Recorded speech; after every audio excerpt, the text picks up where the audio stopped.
Hi everyone, this is Alan McKay. Welcome to episode 132. I'm speaking with Kat Evans about exiting visual effects after 15 years. Let's dive in.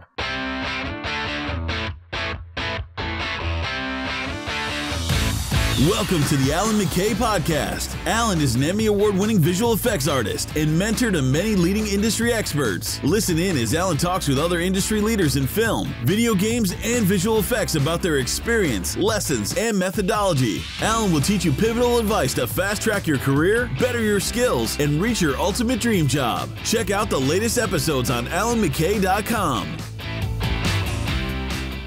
All right, welcome to a brand new episode.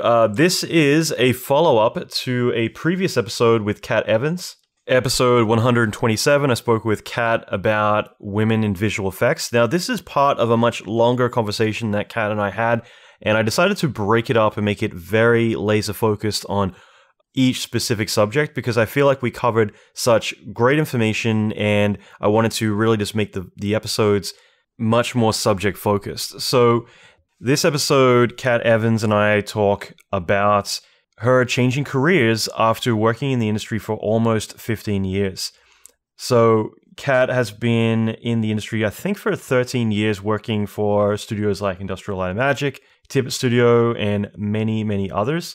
She's worked on everything from Star Trek, Transformers, Super 8, Iron Man, you name it. Plenty of movies, as well as her husband, Neil Blevins, working over at Pixar, which interestingly enough, both of them have announced that they're kind of going through a bit of a career change, which I think is really cool, especially now that that information is out there. So I think that is kind of interesting looking at the dynamic now where you've got people who have worked in the industry for quite a long time and essentially what their exit strategy is, or at least when they decide to start leveraging the experience they have to create more freedom in their career.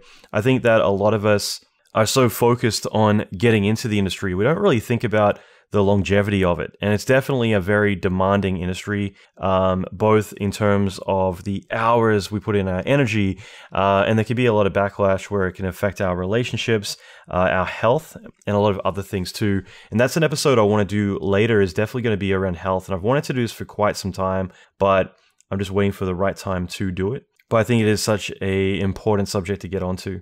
But I think all of us, we're so focused on the industry itself and like getting in there, getting the money we want, getting to work on the cool things. You know, some of us will have to bounce around to other cities, work crazy hours, work in conditions we might not be happy with. And we're never really thinking about, well, how long can I do this? How long can I keep doing it? And also, is this my only option? So obviously with the podcast, it's always been a huge focus of mine is to really start to open up doors in terms of maybe your mindset, in terms of realizing like you actually can do whatever you want. You can create the situations and the work reality that you want. Sometimes you got to pay your dues and front load some of that time in the trenches in the beginning, but over time you can start to choose to work in cities or countries that you choose, work from home if you want, and start to create your own environment however you see fit. And I think it's important down the line to start to think about that, to start to think about what is it that I want to be doing long term? Like when I'm 40 years old, when I'm 50 years old, will I still be working on the box, crazy hours, and can I actually keep this up? Can I actually maintain a life doing that as well? So I think this is such an important subject, and I thank Kat for taking the time to chat about all of this as well. And I'd love to hear your insights as well, because you know we definitely hear about a lot of negativity in terms of the work-life balance, and I try to steer away from it as much as I can, at least when I feel like there's a lot of propaganda out there in terms of some people who are making a lot of money talking about, you know, the sky is falling and the industry is all going to hell and we need to unite and get behind them and their unique way of essentially monetizing something within visual effects. But, you know, when I think it is coming from a genuine place, it's definitely something that I want to give a voice to. And in this case, I think it's exactly that. So this is a really cool episode. And that being said, I want to get right into it. So check out this episode. I've got one more with Kat because we had a very big discussion and I wanted it, like I said, to be very subject based. So we did episode 127, which was women in visual effects. Episode 132 is this one here, which is exiting visual effects.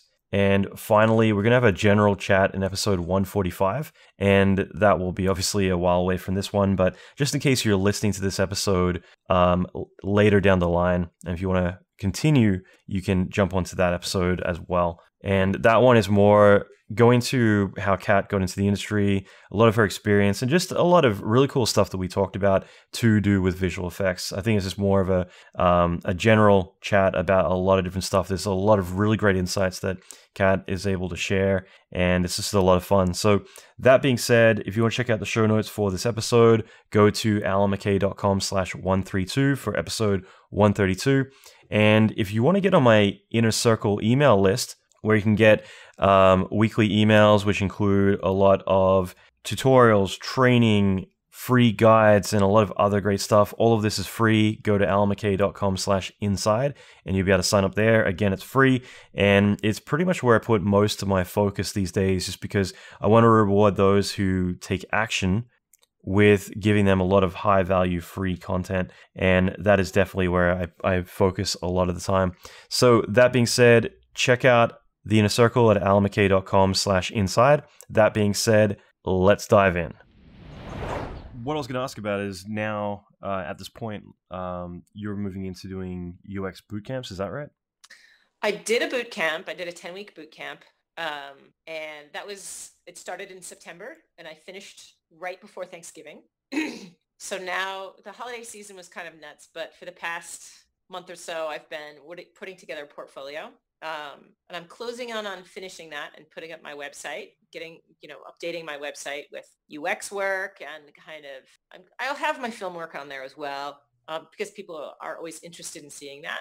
And I think it's good to leverage like what you've already done, because I mean, even though it's not directly linking to it, it still is cloud. It's like, I'm established in these other industries which do feed into what I'm doing. I think it's well worthwhile. Absolutely. I mean, and who knows, there may be a place that needs someone with those unique skills. So, I'm not going to pretend that I don't know how to use Maya and that kind of thing. But yeah, so I'm working on a portfolio, and then just the job search will begin, and talking to people and, looking at what opportunities are out there for me, and how can I help people, and what's an interesting problem for me to solve.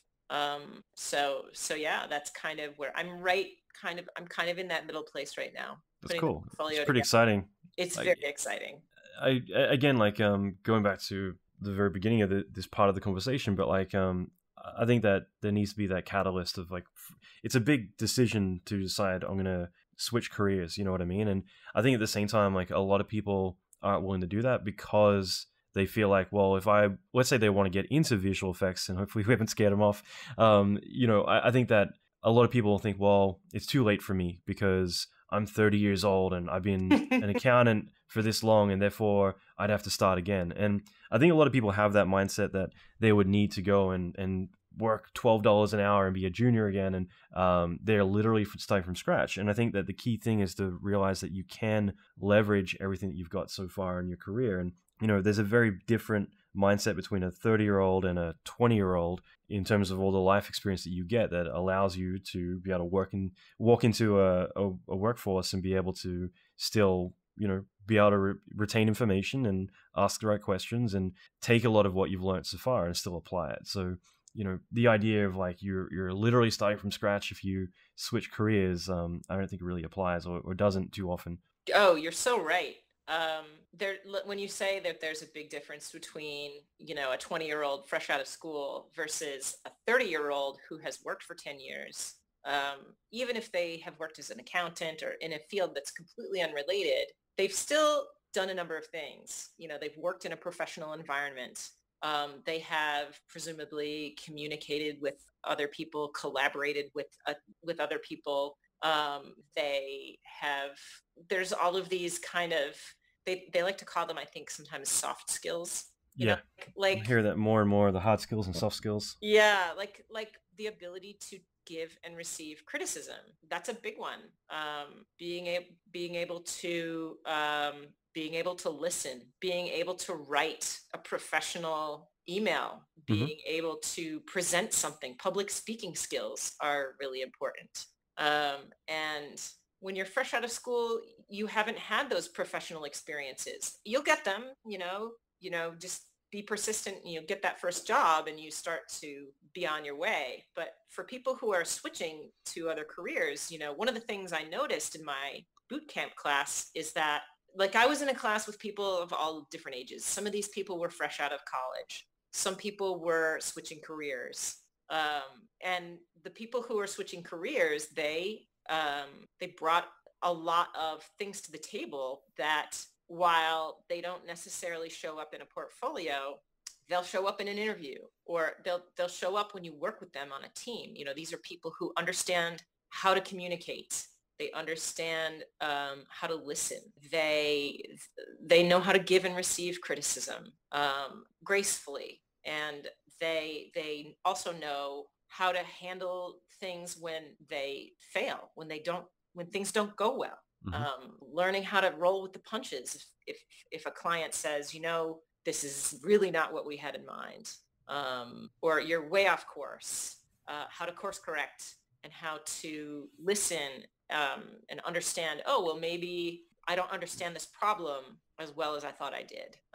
Those are all really important things that you really only learn on the job. Even speaking up for yourself or asking questions, because I know, like, earlier in my career, there's times I look back where, let's say, my supervisor was screwing up, and for me, like, I always respected the hierarchy. I've always been structured that way, that if I see a cop, I'm like, you're a cop, you must be in the right all the time, and I've always been that way. And I look back now, there's been so many times where I probably should have, for my own protection, like, raised the red flag that, like, hey, this person is really derailing the project and it's going to make me look really bad. But I've trusted in the system, and therefore later when someone needs to point a finger, it's like, well, it's not me, it's my subordinate, and I think that there's a lot of life lessons that we learn that would allow us to ask questions when we don't know, instead of saying, okay, yeah, I'll get on that, and not knowing what you're doing or whatever it is. Like, I think that there's so much value that comes from just living and being in any professional environment. So I think it's naive to think that you are going back to being 18 years old again if you were to switch careers. Oh yes, absolutely. Yes, that's absolutely true. Switching careers, it's hard. There's no question about it. But I think the thing that is hard, that's hardest, that most people are afraid of, is that feeling of not being an expert. You work for a long time at a thing, and you get good at it, and you become an expert at it, and you're good, and that, there's a certain level of kind of comfort that comes from that, because you know what you're doing. And I like being a novice, honestly. Sorry to jump in, but, like, I honestly love learning about things I know nothing about. It's and I think there is a certain bit of vulnerability that comes with it, but I think that it's so exciting. It's going to be in an area where it is fresh. It's not like, okay, great, like, I know about fume and fluids and all that and particles. Awesome. Give me something I know nothing about. Like, I get to be the novice again. Like, this is exciting and challenging. But you're right. For some people, it can be very intimidating. Yeah, I agree. I mean, yes, there is something kind of exciting about starting new things, but it is also painful, because there certainly were days when I said, man, I just wish that I could go back to, sitting in front of Maya. There would be nothing. It's because it's the comfort. It's getting out of your comfort zone, I think is really tough. And also, you're jumping into the unknown.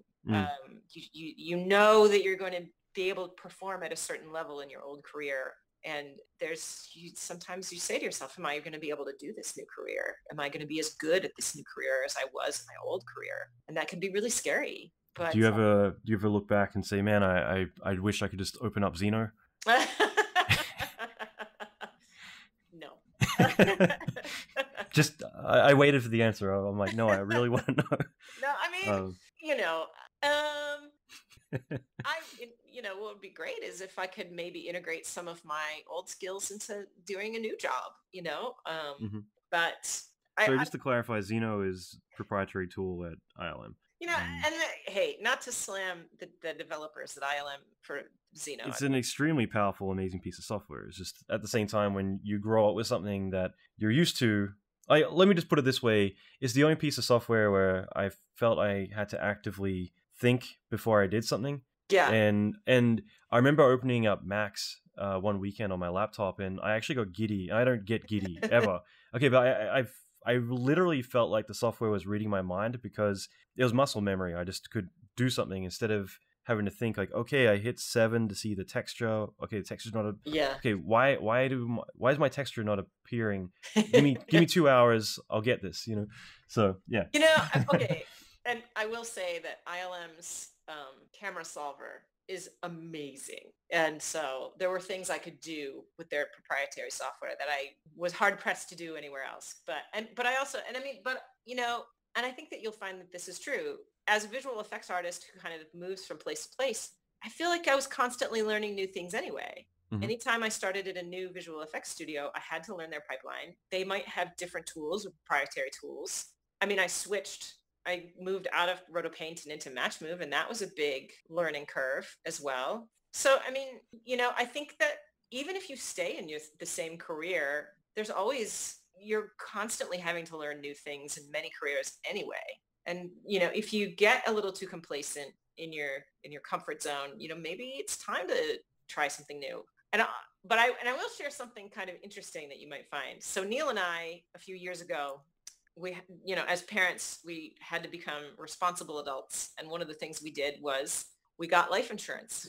And Neil got on the phone with this insurance guy, and he said, you guys must collect all this data about, they must have a massive data set about people and their lives, because they ask all these questions and they see when people get sick and when people sell houses and when people have children and when people die, and so Neil said, what do you know? And the guy said, well, you're turning 40. And he said, so that means pretty soon you're going to quit your job and start your own business. He goes, I'm not saying that is what you are going to do, but statistically, that is what people do. And now here I am, changing my career. And I thought that was kind of interesting, because I'm sure insurance companies have lots of interesting data and statistics to look into. I just threw one of those in Christina last night, where she was kind of talking about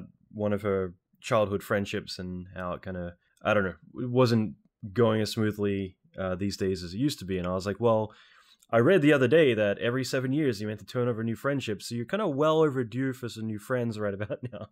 So yeah, it's kind of funny that you can pull those stats out, but it's even funnier when they are actually pretty close to accurate. Yeah. Oh yeah. Yeah.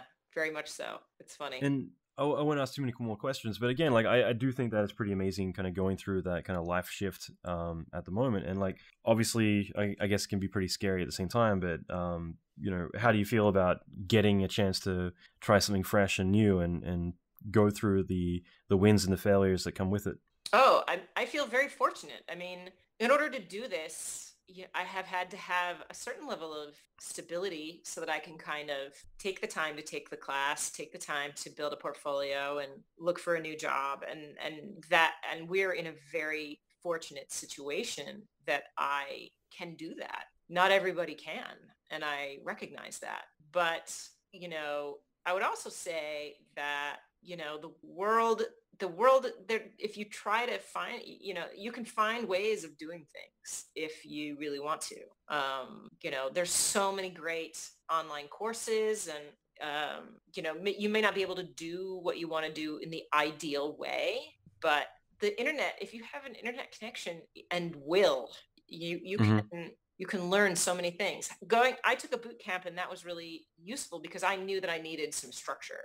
I knew that I was going to need some structure in order to learn the things that I needed to learn. And I wanted to meet people. I wanted to swim in a new swimming pool. But, you can find a way. There are ways of getting things done and making it happen for yourself. So, yeah. And I'll just ask, this is more of a hypothetical, because and not because you're going through a career change right now, but because I think you are really intelligent and probably can bring a lot to this. That's the end of my ass kissing. But no, I do think that there is I think when most people think about career, they think people starting out wanting to be a student and go to Expression or Art Institute, as I mentioned earlier, and break into the industry. But I do feel like there is a huge majority of people who are, let's say, wanting to break into visual effects or wanting to break out. And I think that there's so much resistance and we already talked about that a little bit, in terms of people convincing themselves that it's too late. And I think that, like, for you, what are some of the things that you think are ways that you can switch careers intelligently? Because again, I think that most people think it's very black and white, that like, oh, I'm going to quit my job and hopefully I've got enough savings to like last me while I, get in a car and drive to LA and try and get a job in 3D. And I think that, it's never that black and white. You can start freelancing on weekends. You could start doing courses and building a reel. And, maybe when it's time to take a vacation, instead of going to the beach or sitting on the couch, that could be a chance for you to go and do a freelance gig or two and get that experience. But I think that most people, they got to start kind of realizing that there are options. It isn't just this linear transition. They can find ways, like having a supportive partner who can maybe, realize like, hey, you want to do something big that is going to have a temporary, not necessarily a burden, but an effect on both of you. It isn't just you going through it, but you need their support while you do that. And again, I'm not saying that that necessarily applies to you, but I think that all of these things are factors that scare people when they want to make that change, and they convince themselves not to do it because it's too much. When I think it's just more about going, blocking down a plan and then going through the discomfort of actually doing it, opposed to not. So for you, like, do you have any advice in those situations? Like, what are some of the ways that people could change careers without risking everything?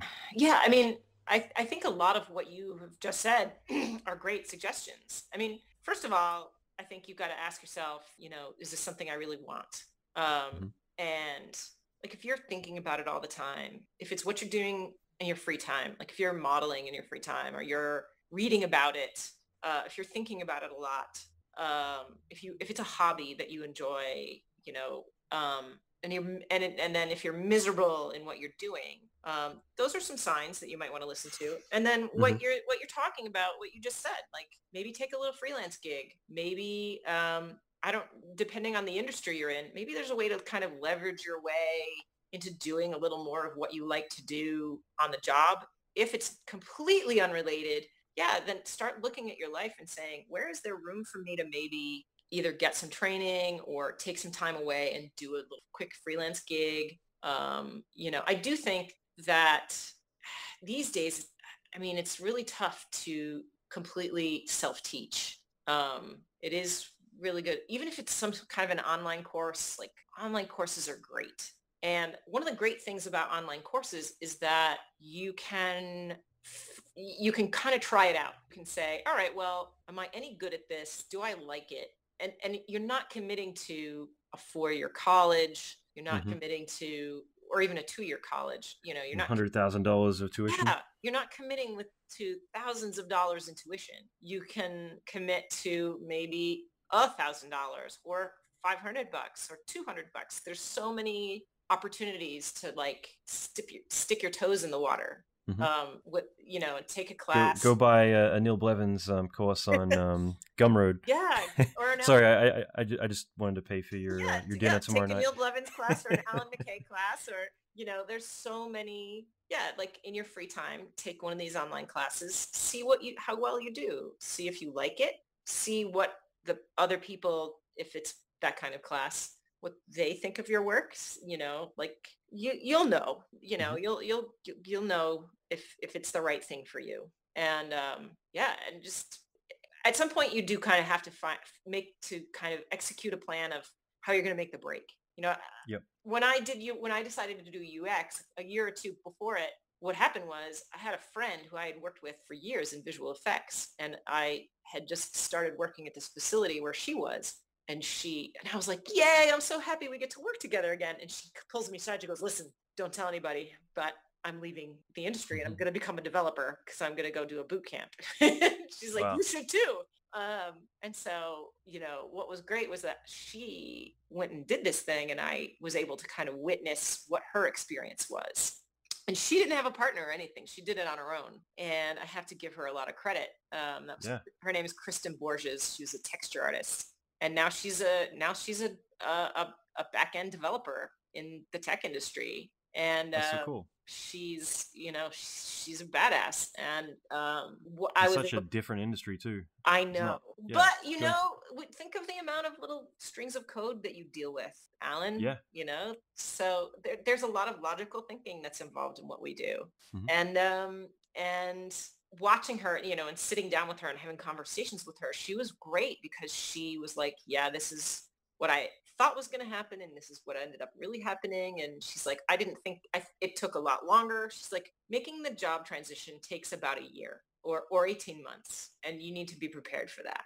And I thought that was kind of good awareness on her part. You think that you're going to maybe do a boot camp and it's going to be 10 weeks and then bam.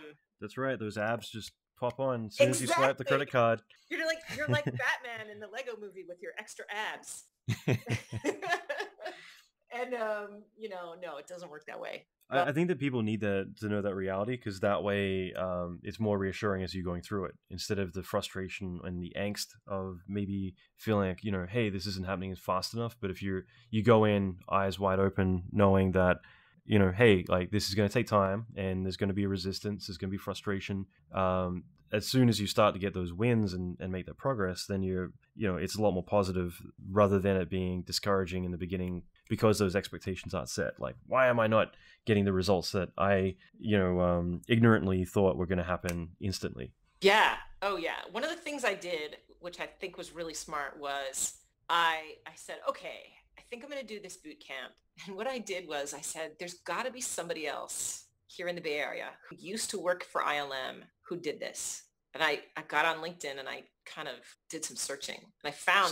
Stalking. Come on. Not stalking. It's research. People are putting this information online. I can find it. That's right. And I found this guy who had worked at ILM and did the immersive UX class and that I was interested in. And I just contacted him. I was like, hey, can I take you to coffee? I want to hear about your experience and I want to know how it went for you. And, he was very generous with his time. He came and met with me. We had coffee.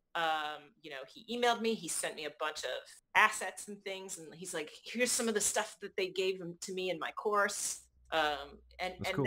that was great in terms of learning how to set my expectations. And I would say if anybody wants to do that, you should find these people to talk to. There's plenty of people who love to talk about themselves and their experiences, and go and find them. They're out there. They'll be happy to talk to you.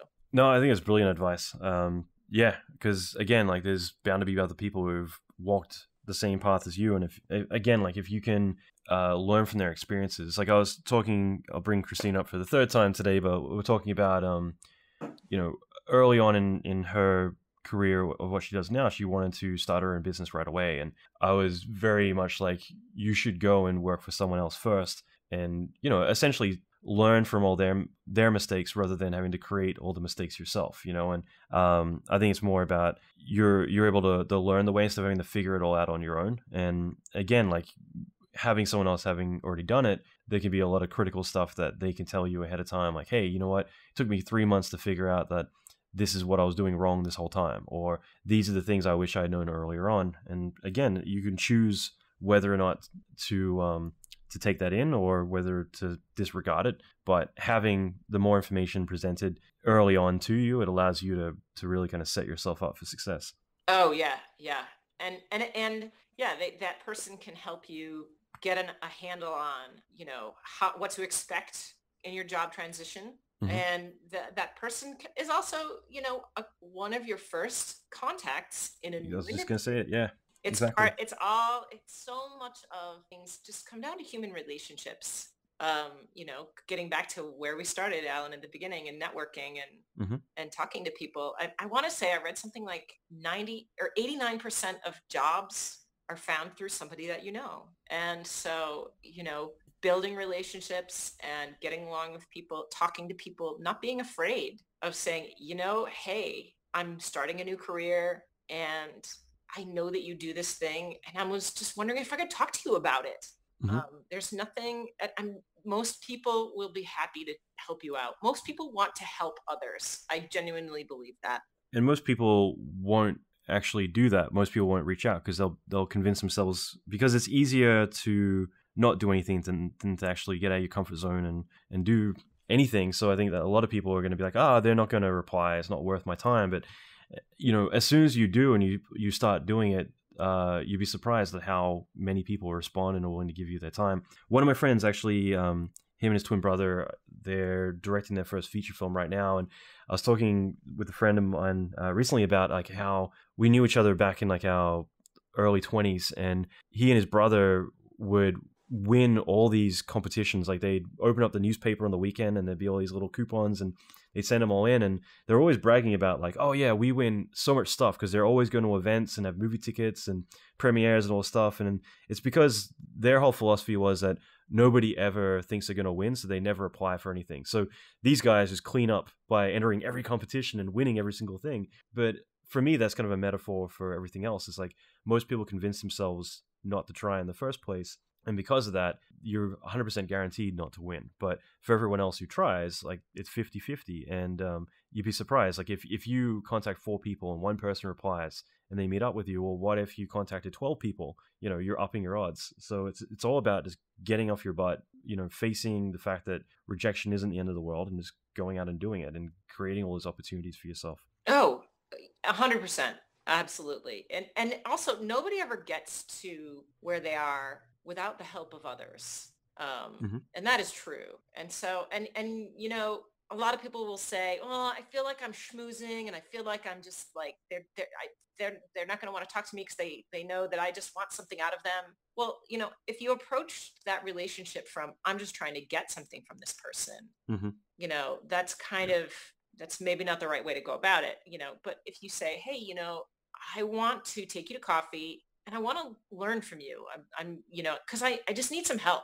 People can be very generous with their time, and they're very happy to help others out and tell you what they know. And, people like to just make connections in their lives. It's also part of human nature. So don't be afraid. Just don't be creepy about it.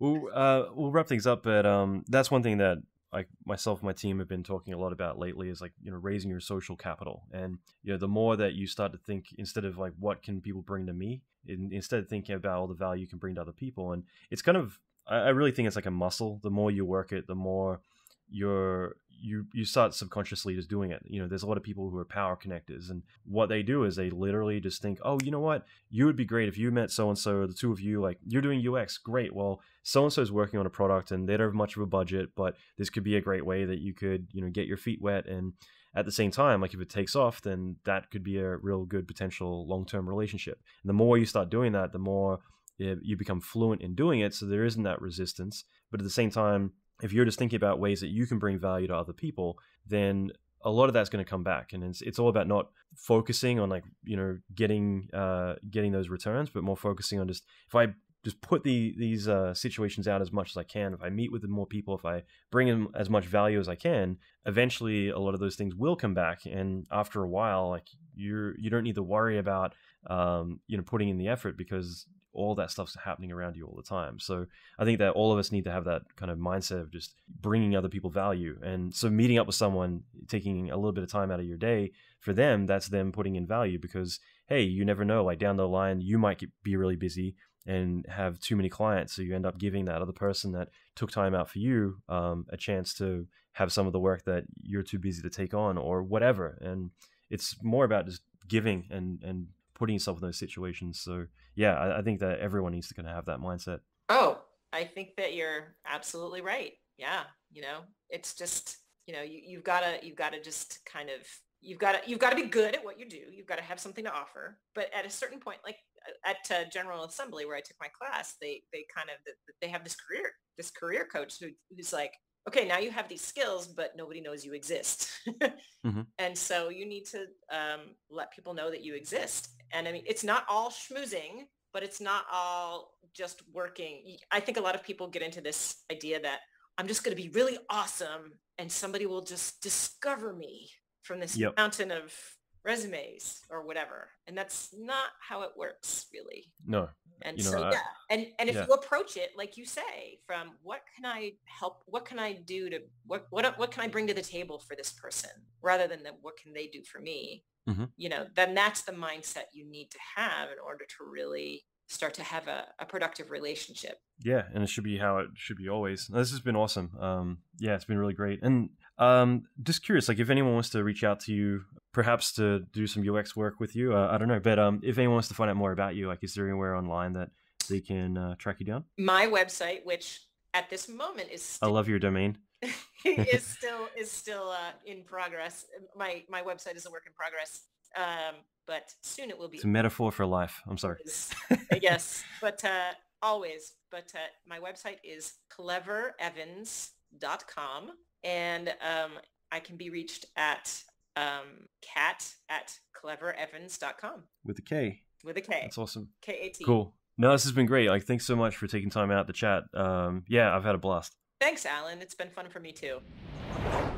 Okay, I hope you enjoyed the episode. Again, I want to thank Kat for taking time out to talk, and I had a blast doing this episode. I hope you got a lot from it. If you want to check out the show notes, go to alanmckay.com/132 for episode 132. And like I said, if you want to get on my Inner Circle email list, go to alanmckay.com/inside, and you'll be able to sign up there. That being said, I'll be back next week with a really cool episode with Ryan Connolly from Film Riot. I'm really looking forward to this one. It should be a lot of fun. So that'll be episode 133. Until then, rock on.